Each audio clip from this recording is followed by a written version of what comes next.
né? Não sei se vai...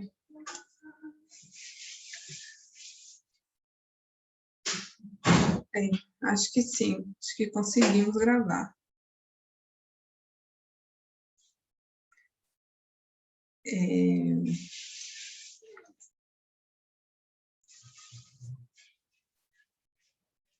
Bom, boa tarde, né, a todas e todos. Está gravando, né, Jéssica? Obrigada. Boa tarde, né, a todos e todos. Essa é mais uma aula gratuita do Filosofia Íntima, o nosso projeto que a gente tem no Instagram, que visa contribuir com a divulgação de conteúdo filosófico, desenvolvendo a linguagem própria e acessível para que os conteúdos se tornem mais de fácil acesso, né? Em tempos de tanto obscurantismo e desvalorização do conhecimento, entendi que essa pode ser a minha contribuição para que as coisas andem de uma maneira melhor. Então, a aula de hoje é sobre mitologia grega, e eu escolhi não por acaso, eu escolhi esse tema, mito não é mentira, por diversos motivos, mas, assim, poderia falar de dois deles. Um é a má compreensão mesmo que existe em torno da palavra mito, né, que as pessoas interpretam como mentira, e isso tem a ver com um determinado período da história da filosofia, em que, principalmente, a escola jônica, né, entendeu que os mitos, eles não eram uma maneira correta de se referir aos deuses, né, devido às características que eram dadas aos deuses e que eram colocadas no mito, né, ou seja, deuses ciumentos, deuses gulosos, deuses raivosos, né, todas essas características são humanas. Então, entendeu-se que não era a maneira correta de se referir aos deuses, né. Então, esses filósofos ali, que são considerados filósofos originários, né, os primeiros filósofos ou filósofos pré-socráticos, começaram a entender a realidade de uma outra maneira e, desse modo, começaram também a escrever sobre a realidade de uma outra maneira. Então, para a gente entender esse equívoco com relação à palavra mito, né? E o outro motivo, né, de eu escolher isso também é essa autodeclaração de mito por algumas pessoas, né? Algumas pessoas se autodeclaram mito, como se pudesse ser possível você decidir sobre os seus feitos e de como esses seus feitos vão ser retratados pela história, reconhecidos pelos seus pares.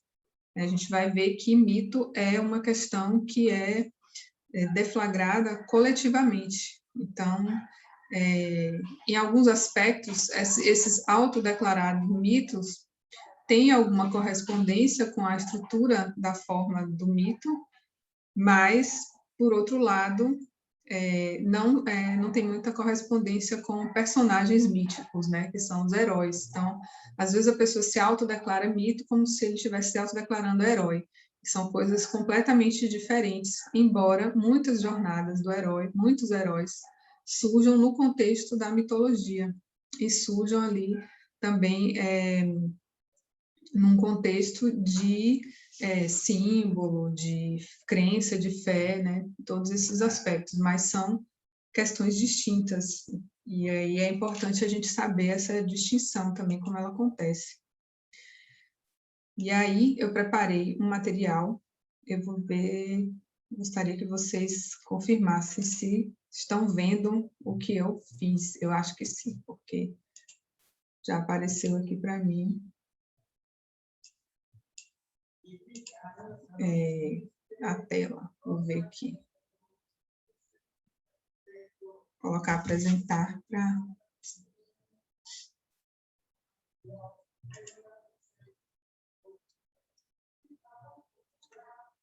Então, esse curso, né, eu coloquei esse título, Mito não é mentira, porque a gente quer desfazer esse entendimento aí de que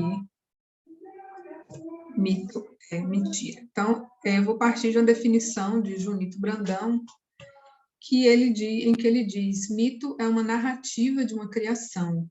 Conta-nos de que modo que algo que não era começou a ser. É uma linguagem que circunscreve e fixa um acontecimento. Então, mito tem a ver com esse movimento, né, de desvelamento de algo que não era e que surge. Então, nesse sentido, é que ele está falando que mito é uma linguagem e que fixa um acontecimento. É uma linguagem que diz algo sobre um determinado fenômeno. Opa. Então, a este movimento de vir a ser de algo, nós chamamos fenômeno. O filósofo alemão Martin Heidegger retoma o sentido grego de fenômeno para pensar a estrutura da palavra. Desse modo, o fenômeno é a totalidade do que está à luz do dia, ou se pode pôr à luz, o que os gregos identificavam algumas vezes simplesmente com os entes, a totalidade de tudo que é. Então, Heidegger ele vai resgatar, em Ser e Tempo, o sentido da palavra fenômeno para entender o que é isso, que é a totalidade de tudo que é, né? Que são os entes. E ele vai mostrar que os gregos entendiam o fenômeno como isso tudo, né? Essa totalidade. Então, a realidade, o modo como a realidade se organizava. E aí eu trouxe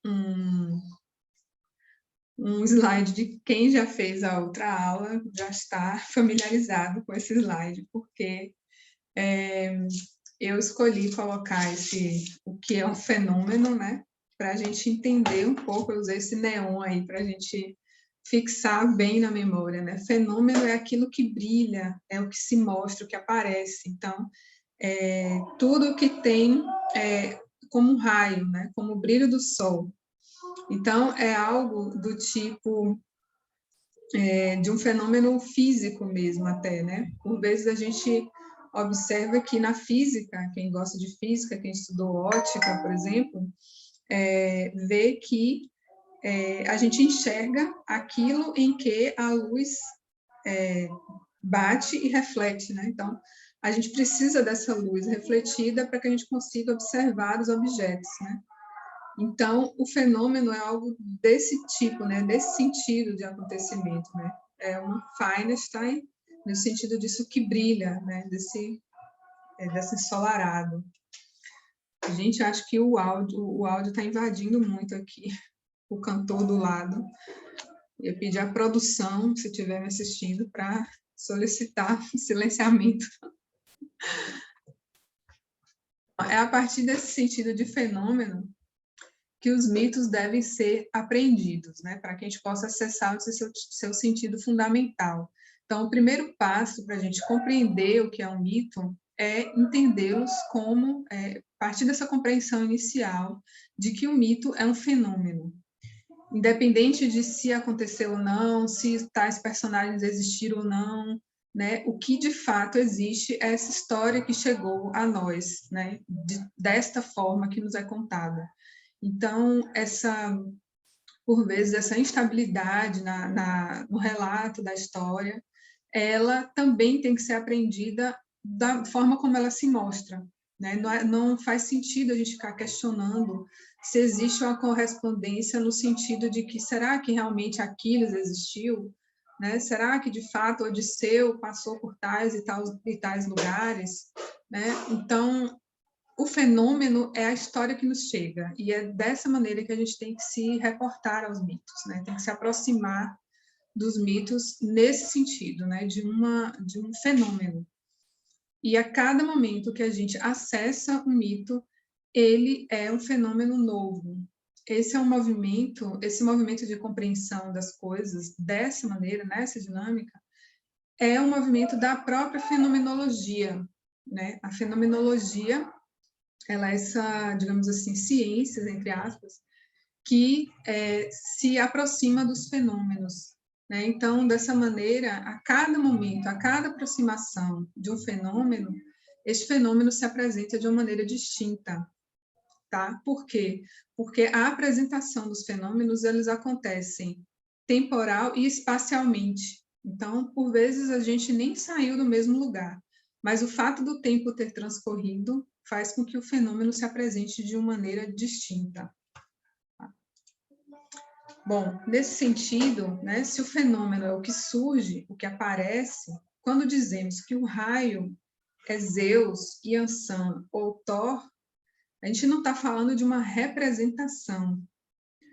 Representação, né, para os benjaminianos de plantão, não, a gente não está falando no sentido de teatro, por exemplo, né, que você representa um personagem, uma história ou algo do tipo. Como se você se colocasse no lugar de outro. Não é esse sentido de representação, né? O raio é Zeus, ele é Yansan e ele é Thor. Não, o raio é o Deus se apresentando como tal. É uma epifania nesse sentido. É como se o Deus se apresenta daquela maneira. Então, o acesso que eu tenho àquele Deus é aquela manifestação. Eu não posso dizer, Zeus lançou um raio, ele lança raios, de fato, mas ele também é o raio, ele é essa força de expressão. Da mesma forma que, para quem tem uma relação com o mar, vai para o mar, né? Olha para o mar e vê Iemanjá na força das ondas que quebram. Aquela força é a divindade. Não é uma representação da divindade, não está no lugar dela, mas ela é aquela força. Tá? Então, o mito é algo que se apresenta, que se mostra, e sendo assim, o faz a partir de determinada forma. Isso significa que existe uma estrutura comum à narrativa mítica e esta pode ser identificada. Então, quando a gente está falando de mito e de mitologia, a gente está falando de uma forma de apresentação de um fenômeno. O fenômeno surge e a gente apresenta esse fenômeno de uma determinada maneira. Como, por exemplo, acontece quando a gente vai se expressar artisticamente. Algumas pessoas escolhem pintar um quadro, outras pessoas escolhem fazer fotografias ou fazer um filme. Né? A forma de expressão de um fenômeno que não existia e que agora passou a existir com a obra de arte que é criada, né? Isso é o que vai definir a forma, né? Ou a forma vai definir essa maneira de apresentação ou exposição. O mito, portanto, ele é uma forma de apresentação de um fenômeno. Então, a palavra mito vem de mitos, que é palavra, é o que se diz. Essa é uma característica muito importante que a gente tem que ter muita atenção, né? Porque o mito, a língua grega é uma língua cantada, né? E o mito é a palavra, é o dito, né? É o que é proferido. Não é o que é escrito, né? Assim, a gente poderia falar da palavra no sentido da palavra escrita, mas o mito é o que é dito. Então, considerada a estrutura do mito, o filósofo Roland Barthes vai afirmar que o mito é um modo de significação, é uma forma. Então, a gente já tem um primeiro distanciamento dessa ideia de que mito é mentira. Né? A gente já se aproxima de uma outra interpretação que coloca o mito como uma forma.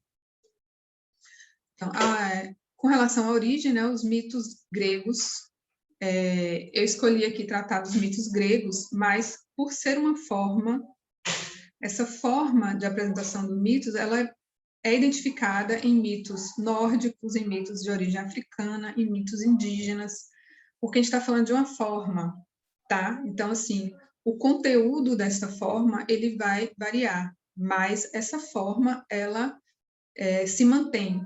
A gente vai chegar aqui num esquema que eu fiz de algumas características dessa forma. Então, os mitos gregos, eles surgem quando ainda não havia escrita, portanto, eram preservados pela tradição e transmitidos oralmente pelos aedos e rapsodos, que eram cantores ambulantes que davam forma poética aos relatos populares e os recitavam de cor em praça pública. Não havia preocupação com a autoria das histórias, pois elas eram engendradas coletivamente. Esse é um aspecto muito importante. no que diz respeito ao mito, né? Então, assim, o mito, como ele é de uma tradição oral, ele era um mito cantado e estava associado aos ritos, né? Sejam os ritos iniciáticos, sejam os ritos de sacrifício, né? O mito estava associado ao rito. Então, a gente não tem essa preocupação de quem escreveu isso, quem contou essa história, né? Ele era algo que era feito coletivamente. Por isso, às vezes, a gente vai ler um mito em algum lugar e a gente vê que Prometeu era filho de Metis, Prometeu era filho de um titã tal. A gente não tem essa informação fixa, né, e determinada de espaço, de lugar, né, de filiação. Então, isso se altera, mas essa não é a principal característica do mito. Então, portanto, não tem muito sentido também ficar buscando essa adequação, né, essa verificação de como está escrito, quem errou, tal livro está errado, né? Mas o que está dito por trás daquilo, né? O que aquela história diz, o que aquele fenômeno está desvelando, né? Isso é o que é mais importante com relação ao mito. E aí, como é uma forma, né? A gente pode, então, identificar características para essa forma. Então, uma delas o mito é o ponto de partida para a compreensão do ser, né?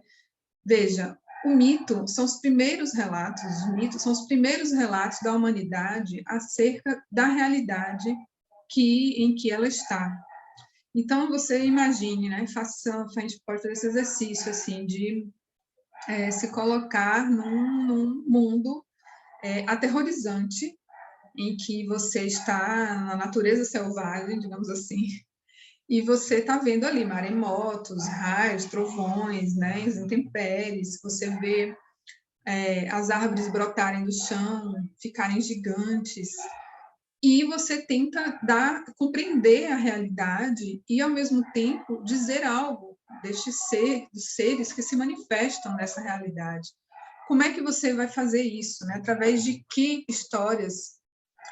Através de qual é a forma, qual é a maneira que você vai dizer isso? Então, essa tentativa de compreender o ser, e principalmente essa tentativa de compreender a origem do ser, é algo que faz parte do conteúdo do mito, né? O mito ele é cantado, como eu já coloquei, e é transmitido por gerações oralmente, né? A tradição digamos assim, de preservação da memória do mito é a tradição oral, não é a tradição escrita. Não está aqui nesse conteúdo, mas eu vou apenas mencionar brevemente. Quando a escrita surge, digamos assim, deflagrado o início do fim do mito, na verdade, né? Então, a escrita é um componente que, apesar de ter preservado algumas histórias para a gente, deflagra também, compromete, digamos assim, o mito, porque o mito ele é de tradição oral, é transmitido oralmente, tá? Uma outra característica é a instabilidade temporal e a multiplicidade de narrativas. Então, às vezes a gente pega um livro e tem ali um mito contado de uma maneira e pega outro livro e está contado de uma maneira distinta. Isso significa que os mitólogos, né, erraram na transcrição? Não necessariamente, tá? Se o mito é de tradição oral e posteriormente foi escrito, né, a gente também vai ter registros distintos dessa história, desse mito que foi contado. Então, o mito relata uma compreensão de mundo, de seus fenômenos, de origem, dos deuses, do amor, das mazelas humanas, da técnica, do trabalho. Ele é uma representação coletiva, não tem uma narrativa mítica pessoal, né? Por isso que eu estava dizendo no início, não existe essa autodeclaração de mito. Eu sou mito agora, a partir de agora, né? Ou o terrível mitei, né? Virou até verbo. em um determinado momento aí nas mídias sociais, essa coisa horrorosa que as pessoas ficam reproduzindo. Então, mito é palavra revelada, é o dito. Né? A narrativa mítica, ela é simbólica. Eu coloquei esse significado aí, digamos assim, da palavra símbolo, né? Que vem do verbo simbalem, que é um verbo, e que tem a ver com lançar com, arremessar ao mesmo tempo, conjugar. Por que a presença deste com aí, né, na formação da palavra símbolo? Porque ele expressa uma equivalência.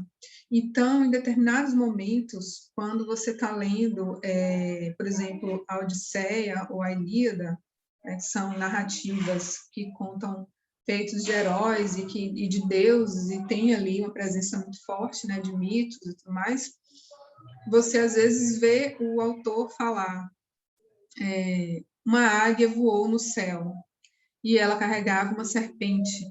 Então, quem é a águia, né? Qual é o sentido da águia ali?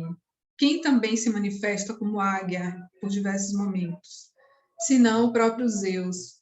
Então, essa equivalência aí não acontece no sentido de adequação, como é o sentido de uma verdade científica, em que você, por vezes, pode olhar e falar: ah, mas Zeus, naquele momento, apareceu como águia, por que aqui está dizendo que é um raio?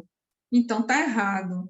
Não é errado, tá? São momentos da manifestação de Zeus. São instantes em que ele se apresenta, a hora de uma maneira, a hora de outra. Então, por isso é importante, para interpretar um mito, ter esse olhar mais contextual, de ver qual é o contexto, né? O que está ali colocado, quais são as características, quais são os epítetos que estão postos ali, né? Porque existe uma maneira própria de se referir, às vezes, a um deus ou outro, e aí você identifica o deus a partir também dessas características que são atribuídas a eles. Então, por exemplo, Atenas de olhos glaucos, né, de olhos verdes. Então, muitas vezes a gente encontra na Odisseia a frase a deusa de olhos glaucos, e não Palas Atena. Então, tem esse sentido também que a gente tem que observar. O conhecimento com relação à interpretação mítica, ele se dá por analogia, tá? Interpretação. Eu coloquei Hermes aí, que é o mensageiro dos deuses, né? Quando os deuses que estavam no Olimpo queriam dar alguma informação ou aplicar algum castigo à humanidade, eles enviavam Hermes, né? Hermes era essa ponte entre um mundo e outro mundo. Era o acesso, né? O acesso dos deuses aos mortais, dos mortais aos deuses. Hermes vai dar origem à palavra hermenêutica, na filosofia também, que tem a ver com a interpretação. Tá? Uma outra característica dos mitos é a ideia de destino. Né? O destino compõe a narrativa mítica. E destino, aqui, no contexto mítico, ele é um destino trágico. Ou seja, algo sempre vai dar muito mal para alguém. Né? Então, assim, essa ideia de destino trágico compõe a narrativa mítica. Tá? Geralmente associado aos ritos, o mito se justifica pela fé. Então, é uma outra característica muito importante que ajuda a gente também a compreender um pouco o nosso atual momento histórico, né? Porque algumas pessoas, né, têm o hábito de falar a religião não se discute. E eu não acredito nisso. A religião se discute, sim. O que não se discute é fé. Porque quando a pessoa fala, eu acredito, aí acabou a conversa. Porque você não tem como argumentar. Né? Quando a pessoa está falando de fé, a gente não tem mais argumentação possível, né? Então, o mito, ele é justificado pela fé. As pessoas acreditam no que está sendo colocado. As pessoas acreditam que a realidade se coloca tal como está descrita no mito. Tá? Então, tem essa característica também. Bom, no contexto dos ritos, válido ressaltar que o mito é uma realidade viva e, portanto, o rito é o mito em ação. Tem essa frase de Junito Brandão que eu acho maravilhosa, que ele diz: o mito rememora e o rito comemora. O rito são os momentos iniciáticos, como já mencionei brevemente, né? São momentos em que se celebra um casamento, se celebra um plantio, se celebra uma colheita, né? E o mito, ele tem essa função de rememorar o rito. Mas a rememoração aí é apresentar de novo. Ela não está acontecendo no sentido de apenas informar algo. Não é uma informação, não é uma palavra de informação, é uma palavra de fazer acontecer de novo. Então, quando o mito conta algo, aquele algo se apresenta novamente. Tá? A característica da memória aqui é essa, não é apenas a característica de informar algo. E aí, para quem respondeu a enquete lá do Instagram, né? Eu perguntei até algumas pessoas, a gente viu várias sugestões de o que gostariam de ver, o que gostariam de ouvir. Pandora foi um dos pedidos, né? O mito de Pandora. Mas o mito de Pandora, Pandora acontece num contexto em que o que de fato é colocado é o mito de Prometeu. Eu trouxe esse mito de Prometeu e de Pandora, assim, vocês vão ver que tem muitos motivos para eu ter escolhido, e esses motivos estão nas características do próprio mito.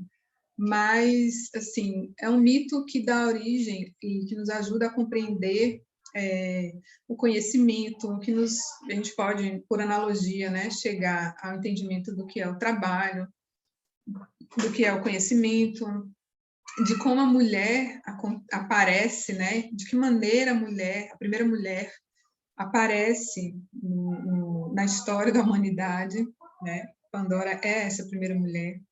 Então, eu trouxe esse mito, eu fiz questão de colocar um trecho grande até, vocês vão ver, em verso, e depois tem esse trecho, todo esse trecho que eu coloquei aqui em verso, eu coloquei depois em prosa, para a gente poder entender e ver a diferença como é colocado, né? O verso, ele se aproxima mais da tradição no sentido de ser cantado, né?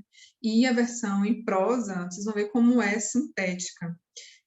Esse poema eu peguei no livro chamado Teogonia, de Hesíodo, né? Onde ele coloca o mito de... Teogonia não, perdão. Os Trabalhos e os Dias, porque é justamente falando sobre a origem do trabalho. E aí ele começa assim: oculto retém os deuses o vital para os homens, se não acomodamente em um só dia trabalharias, para teres por um ano, podendo em ócio ficar.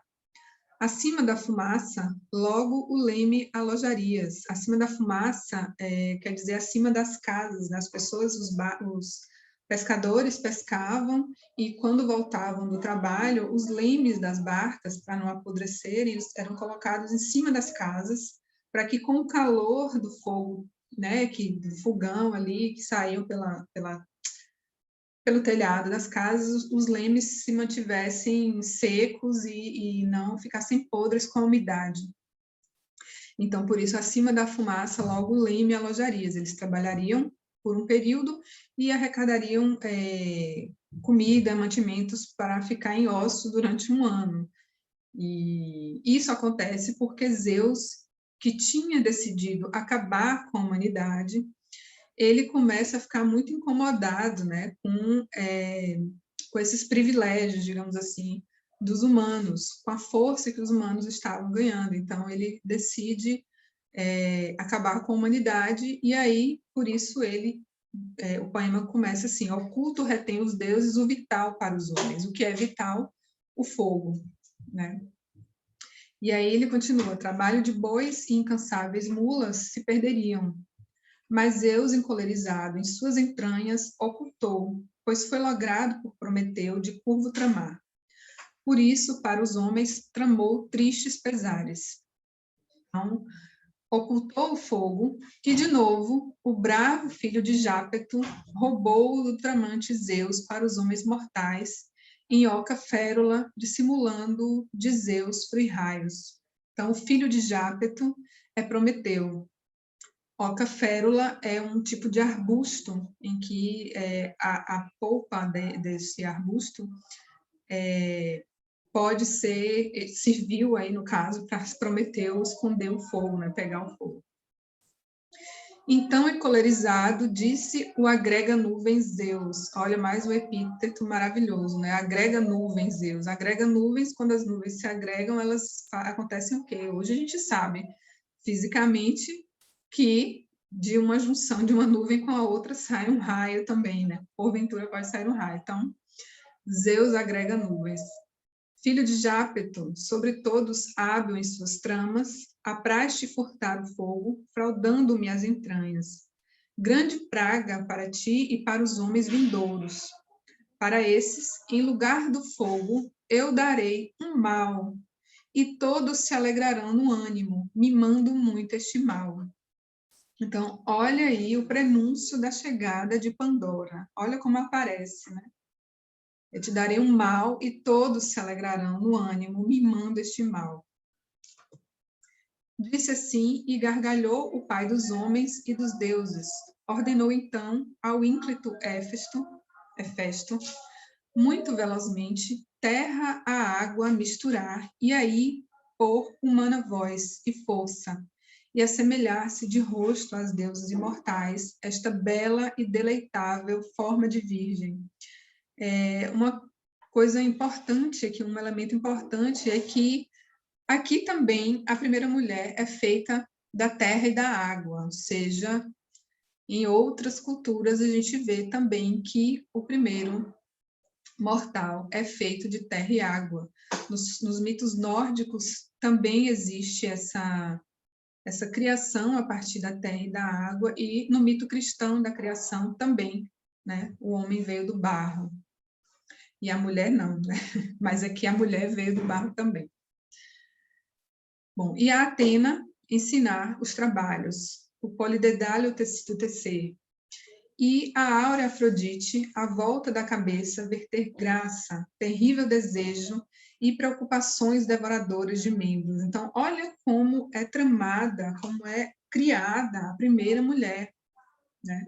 Ela é bela, ela é feita da mistura de água e terra, ela tem essa forma virginal, ela tem a capacidade de tecer tecidos, né? Atena, a deusa da sabedoria, e a deusa também digamos assim, das artes manuais, né? Ela ensina a Prometeu diversas técnicas, né? Então, é uma deusa da técnica também, ela é uma deusa que possibilita aos mortais esse conhecimento técnico.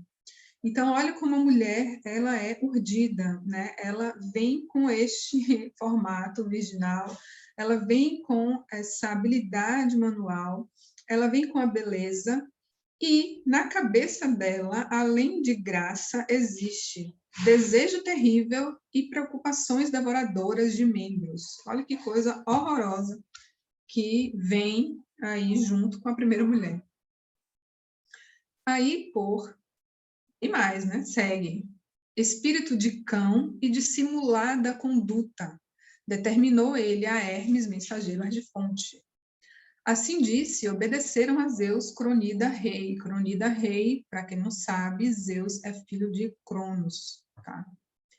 Rápido, o ínclito coxo da terra plasmou-a, conforme recatada virgem, por desígnios do Cronida. Atena, deusa de glaucos olhos, cingiu-a e adornou-a. Deusas graças e soberana persuasão, em volta do pescoço puseram colares de ouro e a cabeça, com flores vernais, coroaram as bem comadas horas. E Palas Atena ajustou-lhe ao corpo o adorno todo. Então, em seu peito, Hermes mensageiro de fonte, mentiras sedutoras palavras e dissimulada conduta forjou por desígnios do baritonante Zeus. Quer dizer, mais características aí para essa mulher, né? Dissimulada, sedutora, né? Olha quanta coisa que persuasiva, quanta coisa que vem junto com essa mulher, né? Essa primeira mulher. Fala o arauto dos deuses aí, pois, e a esta mulher fala, né? Também é um atributo, né? E a esta mulher chamou Pandora, porque todos os que têm olímpida morada deram-lhe um dom, um mal aos homens que comem pão. Então, Pandora é múltiplos dons, tá? E essa maneira de se referir aos os mortais, que eu adoro. Os humanos, no caso nós, somos comedores de pão. Os deuses são comedores de ambrosia. O pão aí está ligado à cultura. O pão é algo criado a partir do trigo, então tem a ver com o cultivo, com a agricultura, que é também algo que foi ensinado a Prometeu por Atena, tá? Então, Atena ensina a agricultura para Prometeu. Prometeu, a gente vai ver daqui a pouquinho, ele não é um mortal, ele é um titã, ele não é um humano, tá? A gente vai chegar lá. E aí, em prosa, olha como essa história toda fica. Prometeu oferece um presente fraudulento a Zeus, que eram ossos cobertos com gordura. Zeus aceita a oferenda e, irritado, não concede mais o fogo celeste aos mortais. Prometeu, então, rouba-o e o entrega aos homens. Zeus, em resposta, dá aos homens uma mulher. Assim se dá a separação entre deuses e homens. Em prosa, é isso. Então, quem é Prometeu, né? Vamos fazer esse exercício de interpretar o mito, né, com seus símbolos para a gente se aproximar desse movimento que é esse movimento de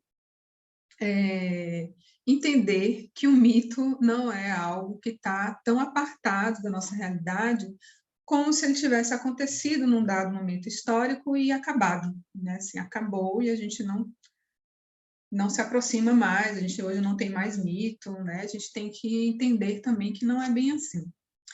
Então, quem é Prometeu? Prometeu é um titã. Isso faz dele alguém que carrega uma série de peculiaridades que o distinguem dos homens e também dos deuses, embora seja um imortal. Ele está ali entre os humanos e entre os deuses.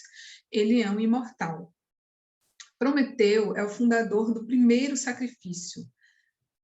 Ele distribui os pedaços da vítima imolada. Essa é uma questão importante. Por quê? Porque Prometeu, ele vai ser o fundador do sacrifício para os deuses.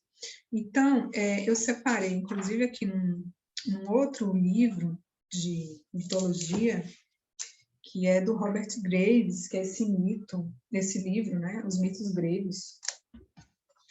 E aí tem nessa passagem do mito de Prometeu, né, existiu uma disputa numa determinada cidade, né, sobre que partes de um touro seriam ofertadas aos deuses, no caso a Zeus, e qual a parte que seria ofertada aos mortais. E Prometeu é convidado a julgar este sacrifício, a julgar qual parte ia para quem. E aí Prometeu, ele resolveu pegar as melhores partes do touro, colocar dentro do estômago do touro e costurar. Ele fez uma bolsa com o estômago, costurou e colocou as melhores partes ali. Porque o estômago era uma parte que era entendida como de segunda categoria pelos deuses. Então, não era uma parte muito apreciada. Aí ele fez esse ardil, tá? Ele pega as melhores partes, coloca no estômago e costura. E aí ele pega uma outra parte bem apetitosa e preenche com ossos e gordura e costura também. E aí oferece a Zeus e convida Zeus a escolher qual que ele queria. Zeus aí escolhe a parte que estava ali na carne bonita, que ele não ia comer o estômago. Porém, quando ele come, ele aí come os ossos, né? com gordura e um ardil de Prometeu para ficarem com a melhor parte da comida.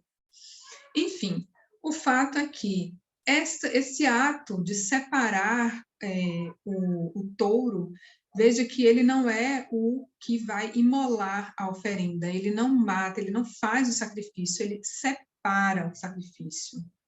O mito de Prometeu, ele nos ensina também quais são os limites entre humanidade, né, entre humanos, entre mortais e entre imortais, entre homens e deuses.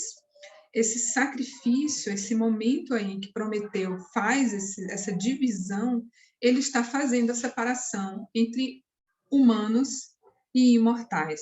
Tá? Então, esse momento é um momento importante desse mito também. Os mortais, eles têm um estatuto diferente dos deuses.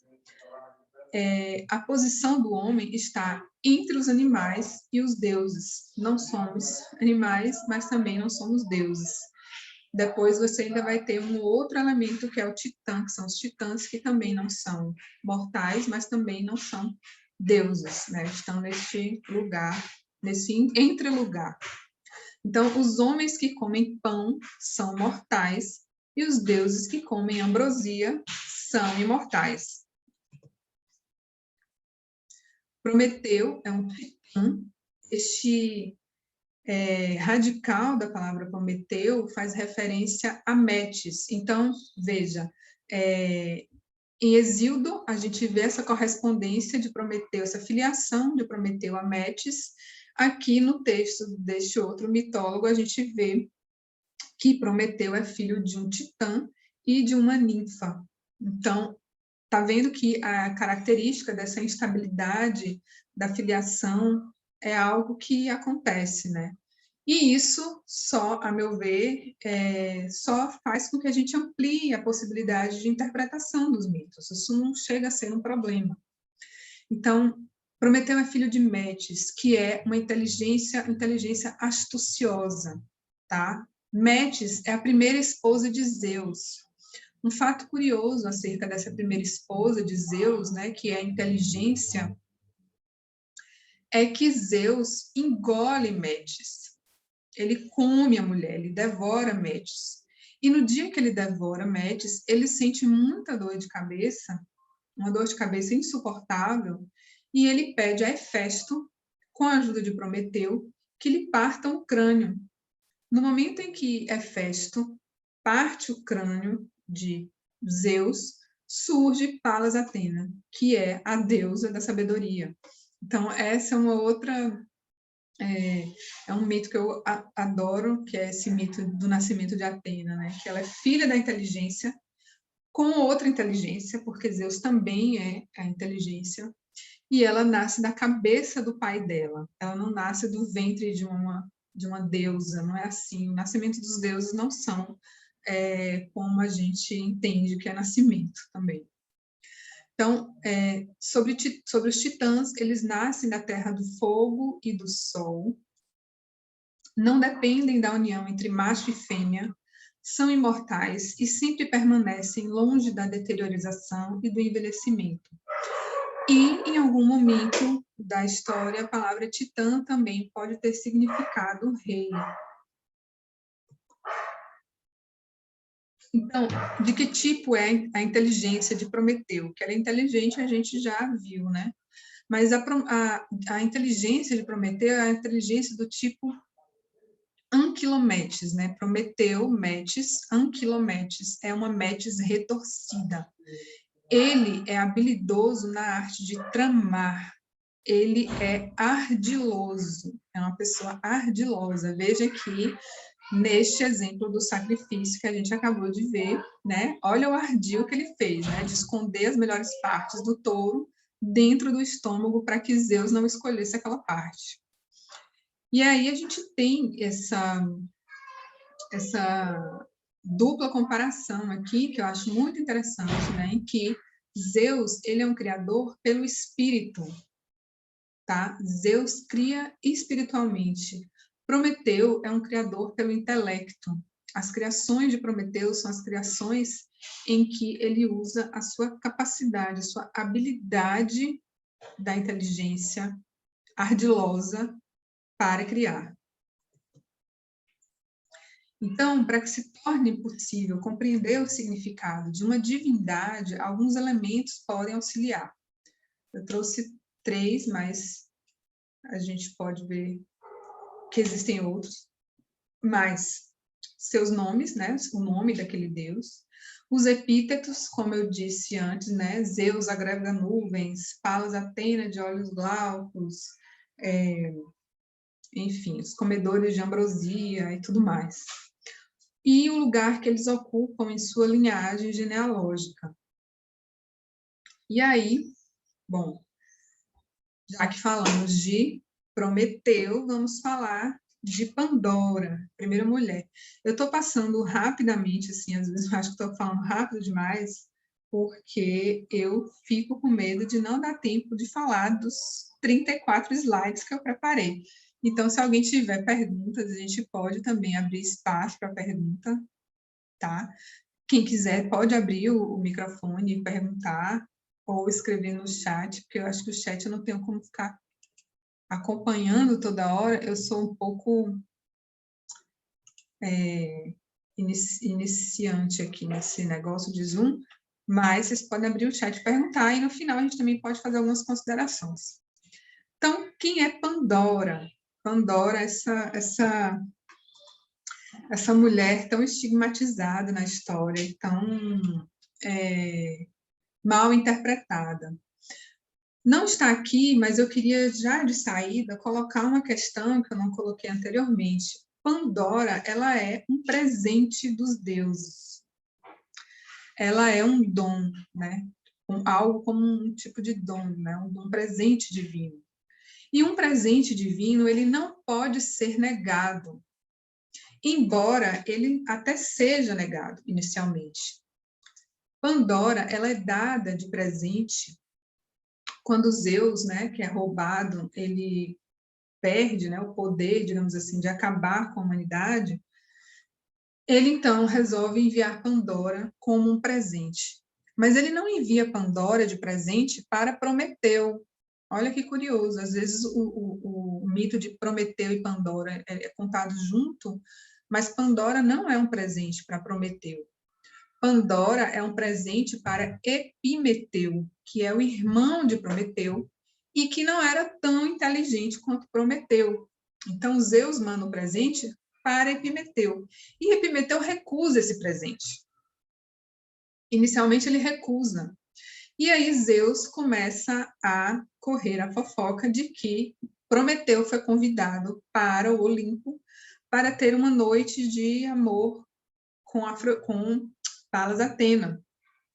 Epimeteu, então, fica com medo de que seja uma trama de Zeus para dar fim no seu irmão, e ele, então, resolve aceitar o presente, aceita Pandora a partir daí, tá? Então, assim, Epimeteu, né, segundo o que está contado aqui, eu achei muito interessante essa colocação, né, Epimeteu, vou ler só esse trechinho para vocês, alarmado com o destino de seu irmão, apressou-se em se casar com Pandora, que Zeus fizera tão imprudente, má e preguiçosa. Olha que coisa. Ele fez Pandora tão imprudente, má e preguiçosa quanto graciosa e bela. A primeira de uma grande série de mulheres desse tipo. Logo de início, ela abriu um pote que prometeu entregar ao irmão com a advertência de jamais abri-lo, pois dentro dele havia conseguido encerrar, com grande esforço, todos os males que podiam infestar a raça humana, tais como a velhice, a doença, a loucura, o vício, a paixão e o trabalho. Esse aí é uma coisa assim, que a gente nunca tinha pensado. Eu, pelo menos, já li várias vezes, mas por isso que eu digo, quando a gente vê de novo o mito, a gente se aproxima de uma maneira diferente. Quando eu li novamente, estudando há pouco tempo, preparar uma aula para os meus alunos, eu vi assim, olha, o trabalho estava dentro da caixa de Pandora também, então, assim, era um dos males que estavam lá dentro. E aí a gente entende várias coisas depois que tem essa informação. Então, Pandora, ela é a primeira mulher. Ela aparece como uma oferta, um presente do Deus aos homens. Aí tá errado aqui o português, gente, desculpa. Ela está ligada à ideia de alimento e à instituição do casamento. Essa é uma observação. Pandora é a mulher esposa. A primeira mulher, ela surge no contexto do casamento, tá? Então, essa é uma consideração importante para entender como que a imagem da mulher é tratada no Ocidente. Ela surge neste contexto de uma instituição. Ela é um presente, ela é dada, ou seja, ela é uma oferta, e ela é uma oferta para o casamento. Pandora é uma mulher esposa, ligada ao sacrifício. Por quê? Porque ela está ligada àquele sacrifício inicial feito por Prometeu, pela separação de humanos e imortais, e ela vem como essa resposta. Né? Ela também está ligada à ideia de agricultura, de alimento e de sexualidade ligada ao casamento também. Então, eu não vou ficar interpretando todas as coisas, mas a ideia aqui é antes provocar vocês também para essa reflexão, né, de como a gente pode se aproximar desse entendimento, de por que a sexualidade da primeira mulher está ligada ao casamento, por que está ligada ao alimento e à agricultura, né? Vejam que todos esses elementos são elementos que deflagram aí uma estabilidade. Para você desenvolver a agricultura, você tem que estar estável num lugar. Você não faz agricultura sendo nômade, migrando. Então, todos esses aspectos aqui, todos esses elementos que vão aparecendo com a criação da primeira mulher estão ligados à ideia de estabilidade, tá? De edificação, de fixação. Então, todos esses elementos também ajudam a gente a compreender como que esse imaginário da mulher e da humanidade vai sendo criado.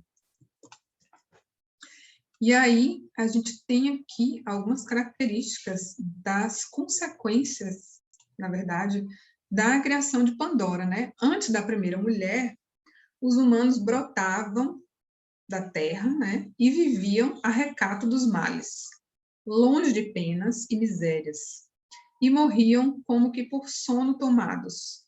Então, não tinha nada que nos afligisse a existência, digamos assim. Os humanos brotavam da terra, surgiam, né, digamos assim, e não tinha nenhum tipo de castigo, nenhum tipo de miséria, não tinha trabalho nesse sentido, né, do trabalho como vai ser entendido posteriormente, essa relação com o trabalho. Não era essa relação de garantir a sobrevivência, tá? E aí, com Pandora, surgem a sexualidade e a necessidade de reprodução sexuada para garantir a perpetuação da espécie. Então, agora a gente tem que se relacionar sexualmente com o outro para garantir que os humanos permaneçam, né, que eles continuem aparecendo. E todas as novas especificidades do modo de ser humano, ou seja, se quer comer, vai ter que plantar, vai ter que cultivar a terra, se quiser que garantir a perpetuação da espécie, vai ter que se reproduzir sexualmente e dar à luz, né? As mulheres vão dar à luz. Então, Pandora ela é ligada à ideia de alimento que vem da terra e à instituição do casamento. Não vamos nunca esquecer que as características que foram atribuídas a Pandora pelos deuses permanecem, tá? Então, tudo aquilo lá que foi dito antes, poder de persuasão, de simulação, tudo isso está ligado a esta mulher, que está ligado ao casamento. Então, é um contínuo, né? Não é algo que vai se modificando, não. Essas coisas vão junto.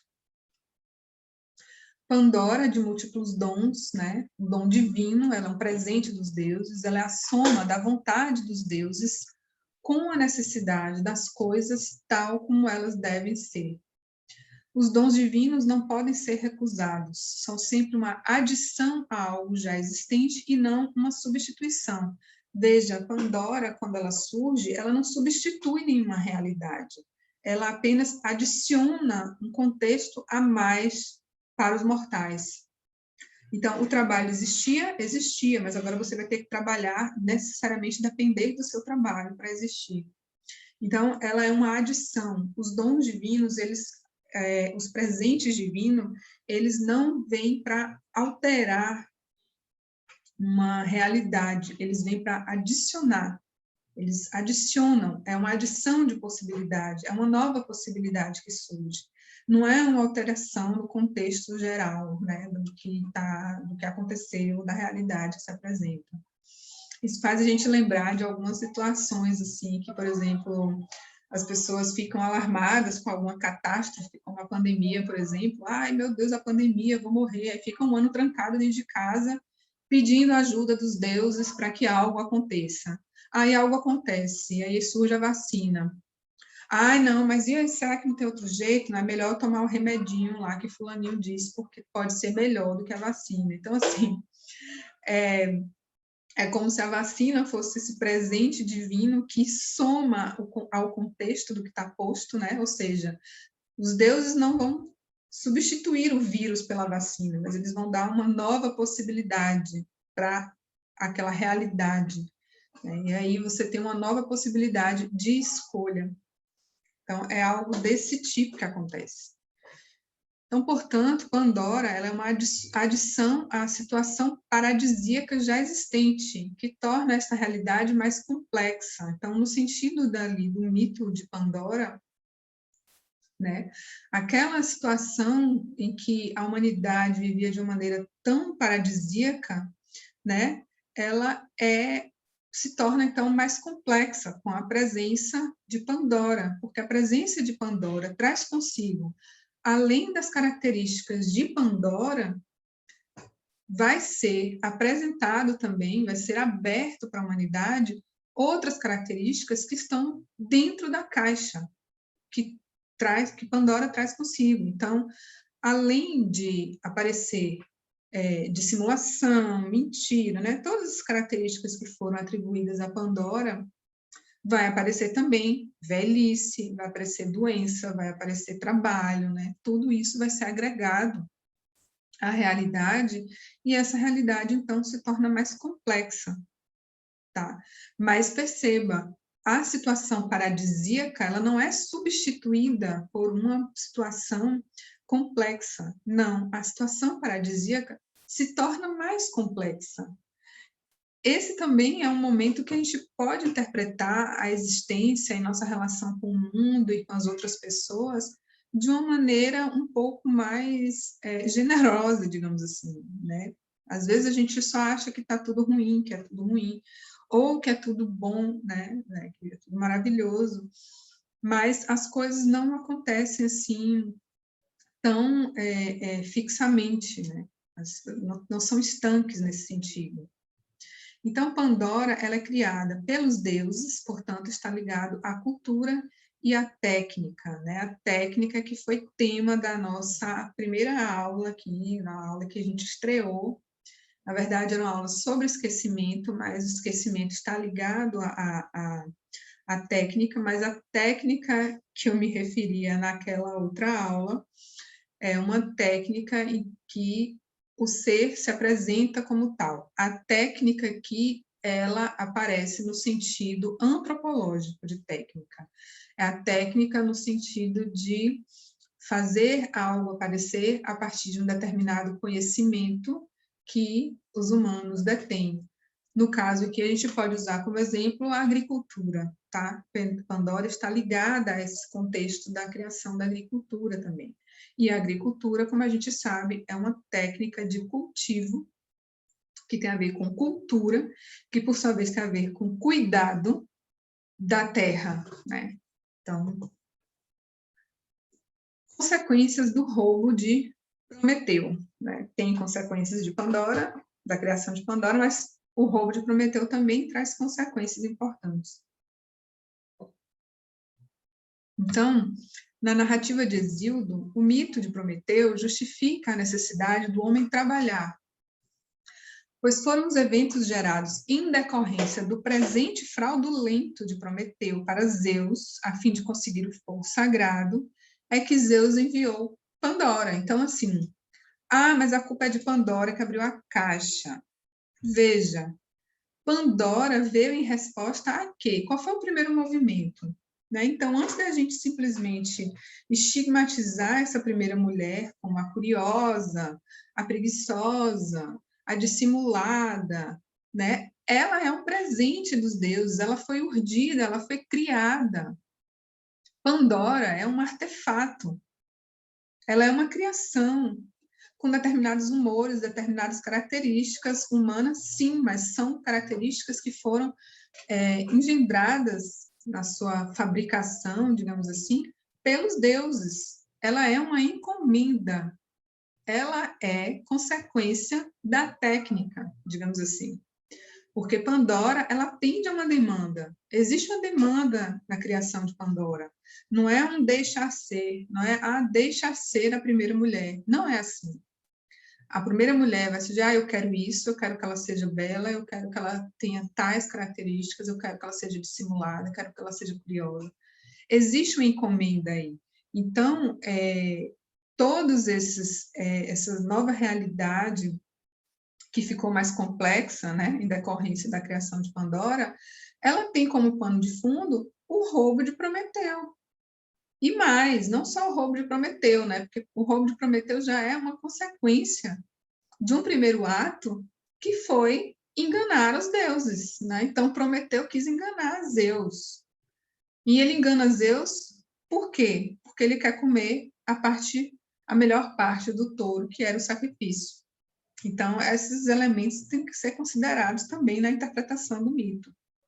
Então, dentro do jarro aberto por Pandora, né, estava Ponos, que é o trabalho árduo. Esse tipo de trabalho não existia. Vejam como começou lá o poema de Hesíodo, né?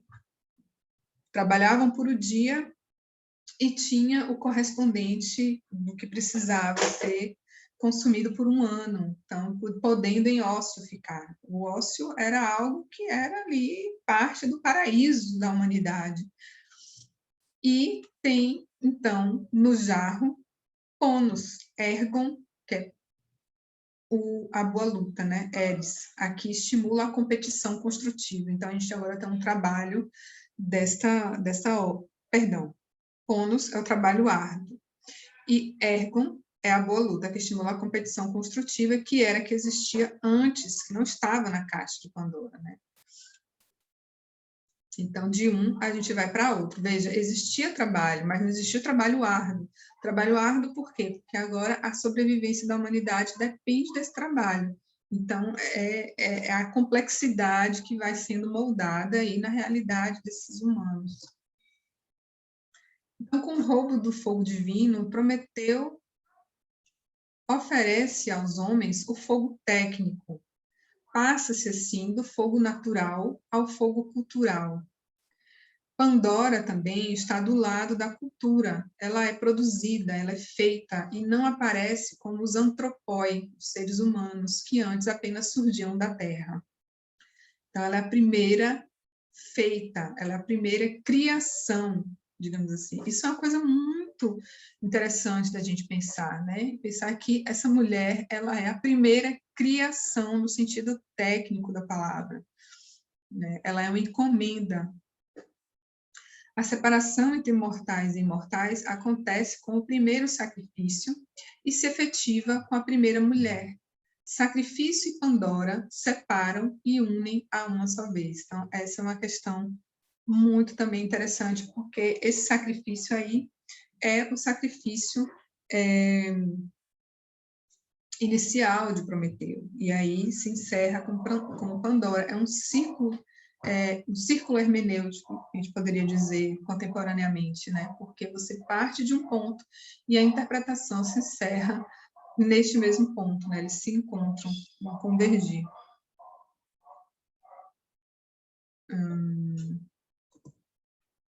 Bom, e aí, obviamente, toda essa ação de Prometeu não ia ficar por isso mesmo, assim, não era só Pandora que ia ser enviada. Os deuses, como eu costumo dizer, eles são muito criativos. É um castigo mais criativo do que o outro. E o castigo de Prometeu é um dos castigos que eu acho mais criativos na mitologia grega. Porque Zeus ficou tão indignado que ele mandou Hefesto prender Prometeu, acorrentar Prometeu, né? Prometeu acorrentado ali, num Cáucaso, num mármore, numa pedra, e um abutre iria todos os dias pela manhã, durante o dia, comer o fígado de Prometeu, a ave ali. Às vezes aparece uma águia, em alguns relatos aparece essa ave como uma águia, em outros aparece como um abutre. A águia me parece fazer um pouco mais de sentido, porque Zeus ele se transmuta em águia em alguns momentos, tá? Então, às vezes eu acho que faz mais sentido ser uma águia, né? Porque Zeus ele fica comendo o fígado dele. E essa ave come o fígado pela manhã e durante a noite o fígado se refaz. E durante a manhã a ave volta para comer o fígado novamente. E durante a noite o fígado torna a se refazer. E isso pela quase eternidade. Acho que em alguns relatos tem dizendo que é pela eternidade, e outros relatos têm dizendo que esse castigo deveria durar 30 mil anos. O único momento, interessante essa informação, o único momento em que esse castigo deixa de acontecer é no momento em que Orfeu, não sei se vocês conhecem o mito de Orfeu, mas é um mito maravilhoso, que também merece uma atenção, em que Orfeu passa cantando ao lado de Prometeu, quando ele está indo ao Hades pegar Eurídice, que havia sido picado por uma cobra e tinha ido para o mundo dos mortos. E aí Orfeu, né, apaixonado que era pela sua companheira, ele vai ao inferno buscar Eurídice de volta, ele vai ao Hades buscar Eurídice de volta. E como é que ele faz para entrar no Hades? Ele vai cantando, tocando sua flauta. E aí existe, no mito de Orfeu, e existe um poema lindo no livro de Rilke, Raine Maria Rilke, sobre Orfeu, né, os sonetos a Orfeu, em que ele diz, né, quando Orfeu canta, tudo é silêncio, né, tudo silencia, você não ouve mais nada. Orfeu é puro cantar. Rilke coloca essa frase assim que eu acho uma frase até mítica, né, porque Orfeu é puro cantar. É verbo, né? Você tira o sujeito, transforma esse sujeito em verbo. Então, Orfeu é puro cantar. E quando Orfeu canta, tudo silencia e todos os castigos cessam. Então, tem um castigo também que é dado a Dédalo, que é um outro castigo também muito criativo. E esse castigo cessa. Prometeu também, o castigo que é dado a Prometeu também cessa quando Orfeu passa cantando. E o de Sísifo também cessa quando Orfeu passa cantando. Então, são momentos incríveis em que o único dia de folga, digamos assim, que Prometeu vai ter é nesse dia que Orfeu passa para ir resgatar sua amada Eurídice. Bom, aí tem aqui um movimento que eu denominei aqui, né, do logos mítico ao logos noético. Bom, essa passagem geralmente a gente encontra em manuais de filosofia, quando os autores estão falando dessa saída do mítico para o nous, para o intelecto, digamos assim, como se fosse uma saída do mito ao logos, né? Ou seja, do mítico, do simbólico, do que é meramente uma história, entre aspas, né? Uma historinha, vamos dizer assim, para o logos, como se o logos representasse a razão, representasse a racionalidade. Mas a palavra logos, ela tem diversas palavras que a interpretam. Então, logos é linguagem, logos é lugar, logos vai dar origem à palavra lógica, logos também é razão. Mas o que eu chamo a atenção aqui, e principalmente o que eu chamo a atenção para que a gente saia dessa compreensão de que mito é mentira, é que o logos mítico, ele está se referindo aqui a uma linguagem mítica, a um dizer mítico. E um logos noético, ele está chamando a atenção para esse logos, para essa linguagem que se organiza a partir de determinadas características que são dadas à racionalidade. Então, não faz muito sentido falar do logos, do mito ao logos, como se o mito também não envolvesse, não fosse linguagem. Mito é linguagem, é um dito, né? É uma maneira de expressar o real, é uma forma. A linguagem também é uma forma, tá? Então, a gente também não pode, uma forma que não é uma forma, né? Tem formas de linguagem, inclusive, né? Tem maneiras de se corresponder com a linguagem. Tem esse autor que eu mencionei inicialmente, o Heidegger, ele tem uma frase que é maravilhosa que diz: a linguagem é a casa do ser, né? Então, se ela é a casa do ser e se o ser se manifesta de múltiplas maneiras, como pode a casa do ser também ser uma só? Né? Então, ela tem que abarcar essa multiplicidade também. Então, o logos mítico se apresenta de uma determinada maneira e o logos noético também.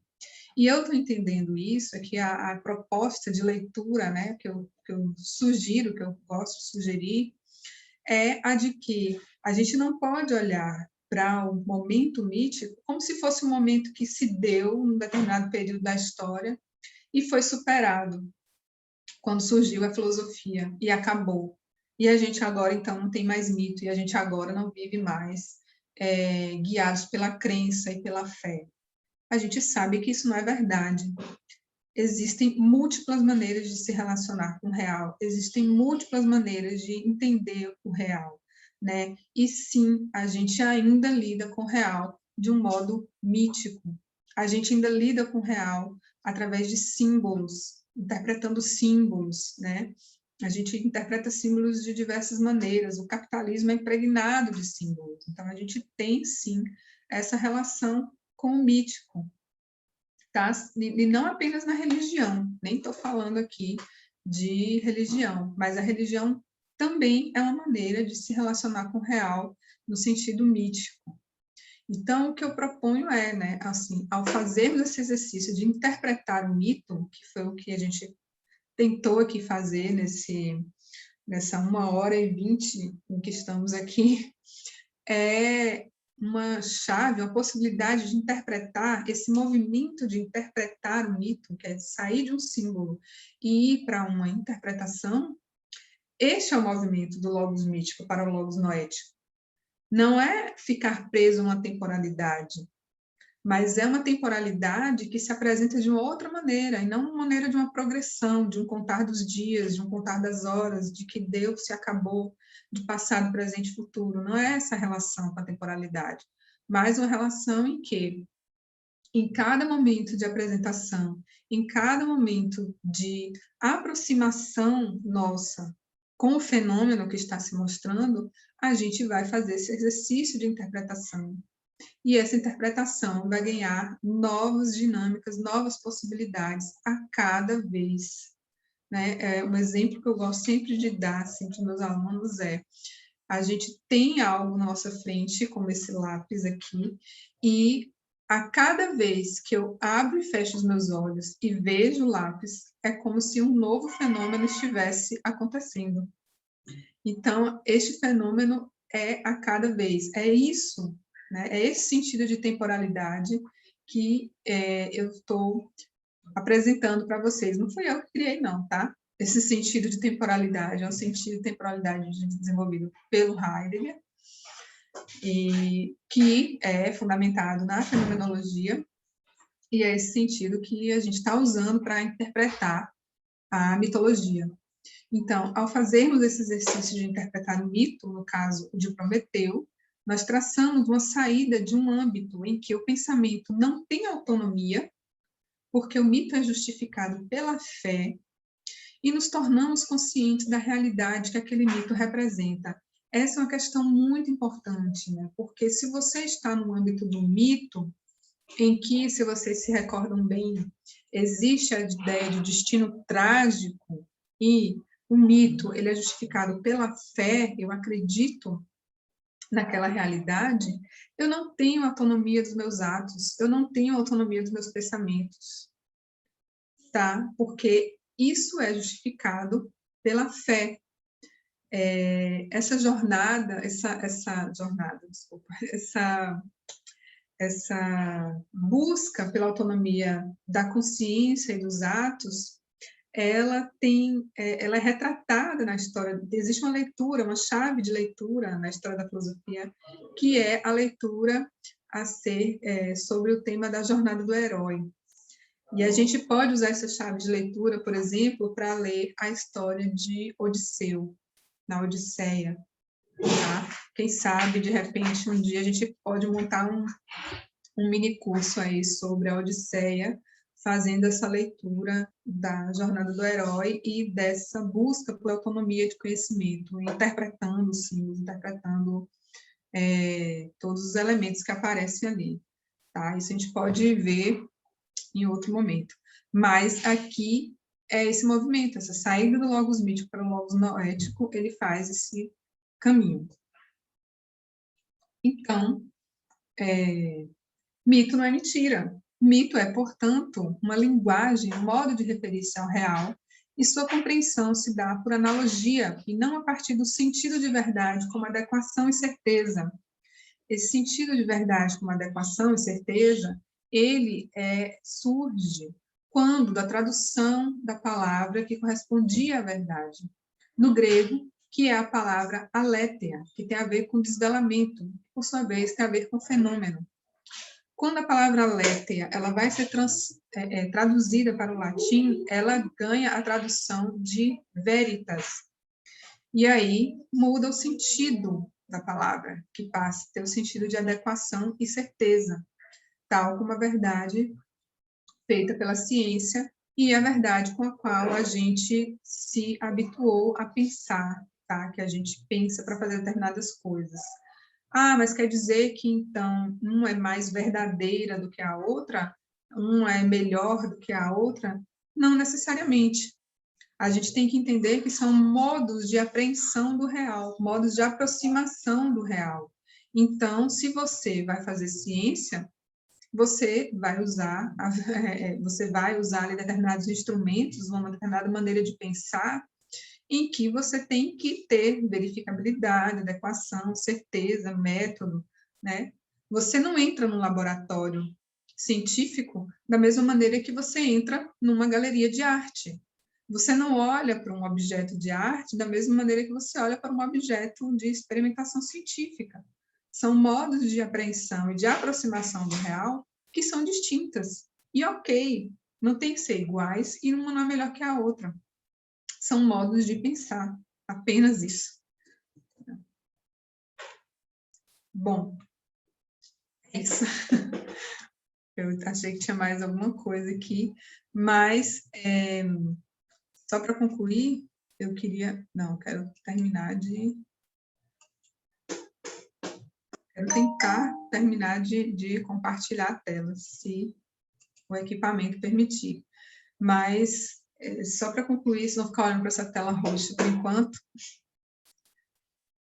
mas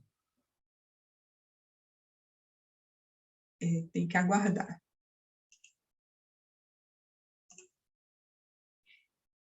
Eu não sei se vocês me ouvem ou se parece que desconectou tudo aqui agora, mas eu acho que vocês não estão me ouvindo.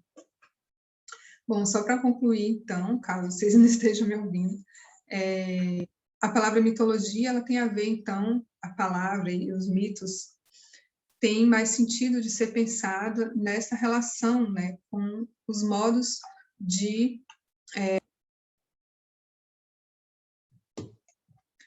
Acho que agora eu consegui voltar. Eu estou tentando parar o compartilhamento, só para a gente encerrar mesmo. E agradecer a todos que participaram. Ah, retornou, que bom. Eu não consegui ver o chat, se tem alguma questão, se tem... Ah, tudo ok. Bom, gente, é isso. Só para concluir, queria só retomar essa frase final aí que eu coloquei, né? Mito, então, ele tem a ver com essa maneira de aproximação, de apresentação do real. Dizer que mito é mentira, ou dizer que mito é um fulaninho tal, né?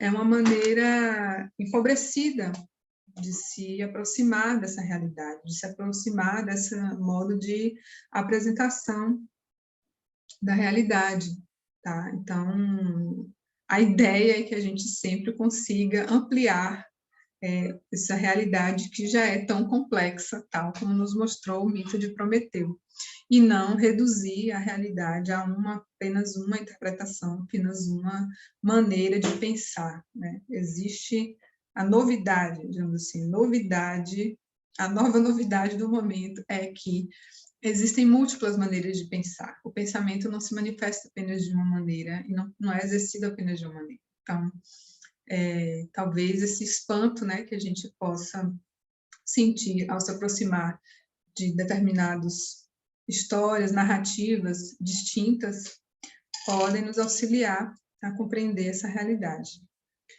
Enfim, espero que tenham gostado. Quem não segue ainda ou quer saber mais datas, mais encontros, fica de olho no nosso Instagram do Filosofia Íntima. Se gostaram, convidem para as próximas aulas seus amigos que possam se interessar. Eu espero que tenha gravado até o final aqui a aula. Eu vou ver uma maneira de disponibilizar o conteúdo. E aí eu compartilho o link com vocês em algum momento. Quem tiver alguma questão, pode colocar agora. Se não, a gente encerra por aqui. E obrigada a todos e todas que vieram. Obrigada, Jéssica.